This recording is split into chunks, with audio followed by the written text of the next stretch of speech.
Objet nombre SCP-52. Train qui voyage dans le temps. Classe Euclide.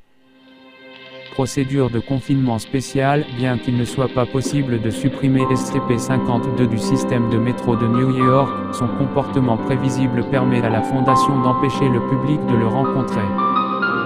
Les stations ABCD de la 59e rue seront fermées au public à partir de 23h et 1h du matin les samedis dimanches sous le prétexte des entretiens des voies. Pendant ce temps, la station est à pourvoir avec des agents de sécurité de la force d'intervention mobile Gamma 6. Les agents ont reçu l'ordre d'empêcher l'accès du public à la gare et de capturer n'importe qui quittant SCP-52. Quiconque ayant été à l'intérieur de SCP-52 doit être transporté au site 21 pour un débriefing et un traitement.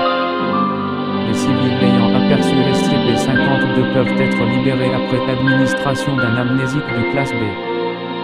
Description: SCP-52 est un métro de New York City de type R4. Les documents officiels indiquent que ce train a été construit en 1932 et mis hors service en 1975. Néanmoins, il continue à apparaître tous les samedis sur les voies AD des quartiers chics de la 59 et de la 8e avenue à 23h57. Le train est en parfait état et étiqueté comme un train de catégorie A. SCP-52 apparaît à l'heure prévue, ouvre ses portes pour faire monter et descendre les passagers pendant environ 5 minutes, puis ferme ses portes et disparaît. Il ne semble pas toujours contenir des passagers, à l'exception de ceux qui quittent le train lors de son apparition. La majorité des sujets qui sont montés à bord de SCP-52 n'ont pas été récupérés. Les passagers qui quittent SCP-52 affirment avoir embarqué à différentes dates à partir de 1976 jusqu'en 2204. Le dernier d'entre eux déclara qu'il pensait que SCP-52 était un train spécial pour le 300e anniversaire. Les sujets ne gardent aucun souvenir du temps à bord. Addendum: les passagers quittant SCP-52 doivent être amenés au site 21 et interrogés afin de déterminer leur origine et les menaces possibles pour le flux temporel actuel. En règle générale, les passagers du passé se voient attribuer un amnésique de catégorie A et réinsérés dans la société. Les passagers en provenance de l'avenir doivent être détenus indéfiniment voire ordonnance du 69 à 1259. Le site 21 détient actuellement 26 passagers. En dépit de nos protocoles de sécurité pour empêcher l'accès du public, nous recevons toujours des sujets de l'avenir. Bien que certains viennent de lignes temporelles alternatives, il est possible que SCP-52 commencera à apparaître à un autre moment-endroit, nécessitant que le confinement soit élargi. La Fondation a mis plusieurs sujets dans le train afin de comprendre ses activités lorsqu'il n'est pas visible. Expérience 52 à 1, 31 mai 2009, l'agent est placé dans le train. Non retrouvé à l'heure actuelle. Expérience 52 à 2, 6e juin 2009, l'agent entre dans le train. Non retrouvé, il semble être réapparu en 1980 et a été tué dans un affrontement avec Supprimé. Expérience 52 à 3, voir les notes sur les passagers récupérés. 52 à liste des passagers récupérés et détenus par la Fondation. Passager 52 à 1, entré dans le train le 14 juillet 2012, récupéré le 8 mars 2008. Note: une comptable rentrant chez elle quand elle entra dans le train. 52 à 1 a exprimé de la surprise et de la consternation après avoir voyagé dans le temps de 4 ans, mais elle semble indemne et être la même personne. Il a été déterminé qu'elle existait dans notre ligne temporelle et doit être détenue indéfiniment pour éviter des effets temporels indésirables.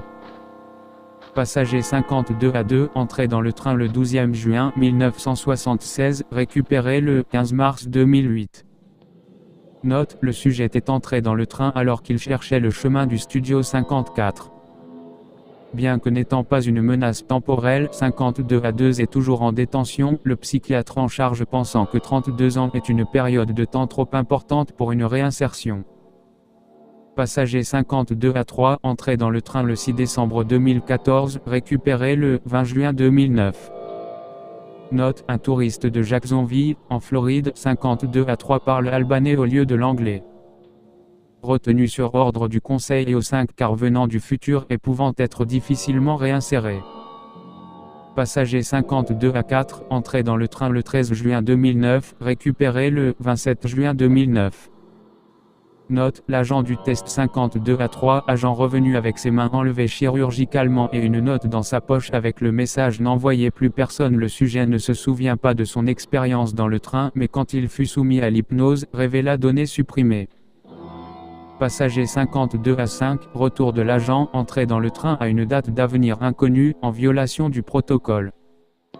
Le 11 juillet 2009, le corps du sujet a été violemment jeté du train, atterrissant 10 mètres plus loin.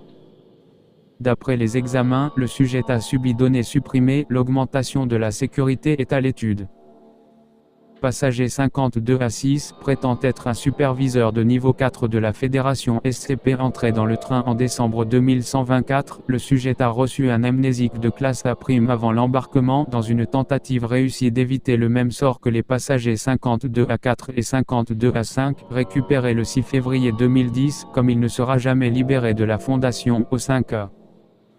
Approuver le partage d'informations sur les artefacts classifiés en notre possession dans l'espoir de découvrir de nouvelles méthodes de confinement et de prendre conscience des futures failles de sécurité. L'agent s'est montré coopératif et affirme qu'il est préférable de ne pas savoir comment ouvrir SCP-699. Le sujet est devenu pâle et a visiblement refusé d'approfondir cette question. Être un survivant de la grande peste zombie de 2092 causée par une violation de confinement de SCP-8. Que SCP peut être tué par données supprimées avec l'aide de données supprimées et SCP tentative refusée par O5. Avoir travaillé pour le Dr. Jack